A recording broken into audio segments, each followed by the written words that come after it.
Halo semuanya, kami mahasiswa kedokteran hewan Universitas Nusa Cendana Kupang dari kelompok 3B. Dalam video kali ini, kami akan membahas tentang praktik higiene dan sanitasi yang baik di rumah potong hewan babi. Selamat menyaksikan! Rumah potong hewan adalah suatu kompleks bangunan yang mempunyai desain dan konstruksi khusus yang digunakan sebagai tempat pemotongan hewan. Pemotongan hewan merupakan kegiatan untuk menghasilkan daging hewan yang terdiri atas pemeriksaan antemortem, penyembelihan, dan juga pemeriksaan postmortem.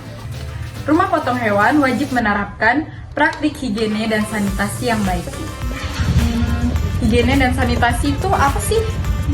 Higiene dan sanitasi merupakan dua konsep berbeda, namun saling terkait satu sama lain yang bekerja sama untuk mencapai tujuan bersama, yaitu yang pertama, menjamin kesehatan dan kesejahteraan hewan, yang kedua, menjaga produk hewan berkualitas tinggi, dan yang ketiga, melindungi kesehatan masyarakat dan lingkungan.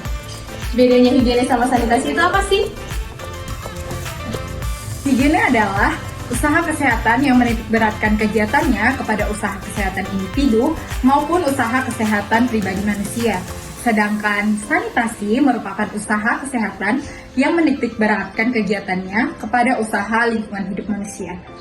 Rumah potong hewan harus memenuhi syarat-syarat yang ditetapkan di Peraturan Pemerintah Nomor 95 Tahun 2012 Pasal 8 Ayat 3 yang berisi tentang cara yang baik yang harus dilakukan di rumah potong hewan seperti yang tertera.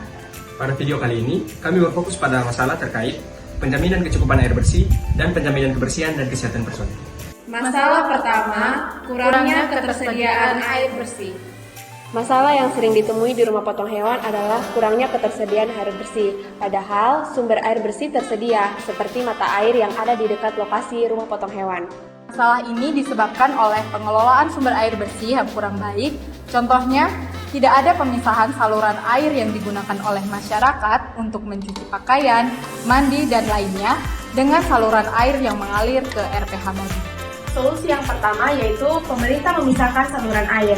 Nah, pemerintah dapat membuat saluran khusus untuk mengalirkan air bersih ke rumah potong hewan babi, di mana tujuannya agar air yang mengalir ke rumah potong hewan babi bukanlah air yang sudah tercemar oleh kegiatan masyarakat seperti yang sudah disebutkan tadi. Solusi yang kedua, pemerintah memastikan dilakukannya pengecekan kualitas air yang mengalir ke RPH babi secara berkala. Dengan demikian, kualitas daging babi dapat terjamin higienitas dan keamanannya.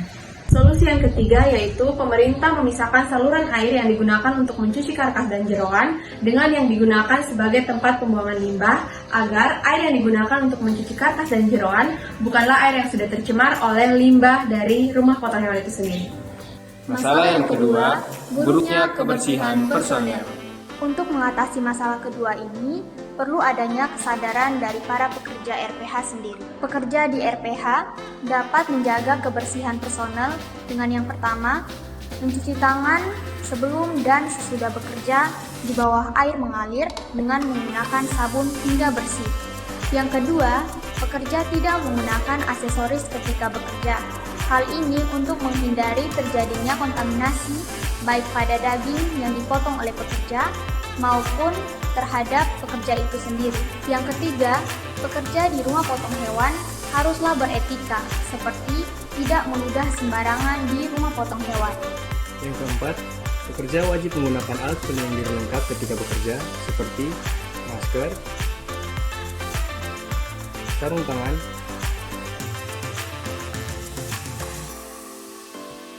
dan sepatu boots.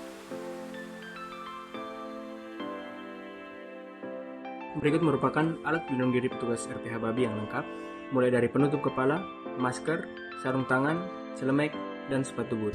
Solusi lainnya, para penjaga atau petugas RPH babi harus diberikan pelatihan atau sosialisasi mengenai praktik higiene dan sanitasi di rumah potong hewan yang baik.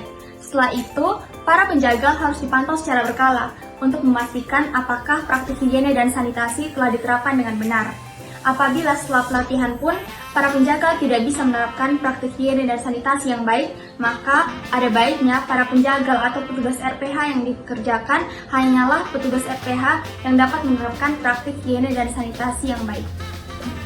Penerapan praktik higiene dan sanitasi yang baik ini untuk mewujudkan RPH bersih, daging sehat, Konsumen sejahtera. Cinta Veteriner. Jangan lupa like, komen, dan subscribe.